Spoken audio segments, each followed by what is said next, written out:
Suatu hari ada seorang syekh di Arab sana. Beliau dalam ceramahnya menceritakan ada seorang anak muda yang membawa ibu kandungnya berobat ke rumah sakit. Jemaah, sampainya di rumah sakit, anak muda tersebut bawalah ibunya ke dalam ruangan dokter. Kebetulan dokternya perempuan. Kata bu dokter, silakan duduk. Pak, silakan duduk bu. Anaknya duduk, tapi ibunya tak mau duduk. Jemaah, seluruh yang ada di meja dokter, pena dicampakkan, buku dipelantingkan, semua diserahkan, alas meja dirobek-robek, anaknya digigit, jilbabnya ditanggalkan, anaknya pun pakaikan jilbabnya terus, anaknya digigit. Dokter heran dan bertanya, wahai anak muda, ini siapa? Kata anak muda, ini adalah ibu kandungku, dokter. Ini ibu kandungku. Sejak kapan dia seperti ini? Sejak lahir, bu dokter, sampai hari ini. Kok bisa engkau ada? Gimana ceritanya?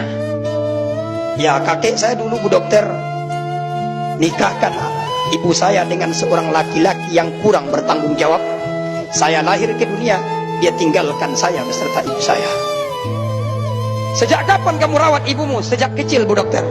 Mau mandi saya mandikan, siang malam pagi dan petang saya sibuk mengurus ibu saya, termasuk membawa dia hari ini kepada engkau, wahai dokter.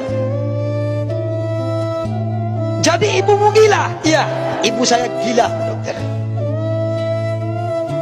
Kata bu dokter, bagaimana mungkin engkau merawatnya sebegitu hebat, nah, sebegitu luar biasa, sementara ibumu gila? Sampai kapanpun dia tidak akan pernah tahu bahwa engkau anaknya. Kata anak muda tersebut, jemaah Jumat, bu dokter, ibu saya tidak akan pernah kenal, tidak akan pernah tahu siapa saya, bu dokter. Tapi Allah tahu bahwa saya anaknya, bu dokter. Allah tahu bahwa saya anaknya, dan saya wajib berbakti kepadanya. Itu bukan perintah dokter, bukan perintah ulama, bukan perintah ustaz, bukan perintah rasul, tapi mutlak perintah Allah. Wa qada rabbuka alla ta'budu illa wa bil walidaini ihsana. Mutlak, dokter. Dokter tundukkan kepala serta meneteskan air mata, jemaah Jumat. Kata bu dokter, sudah banyak nasihat yang masuk di telinga saya, nak.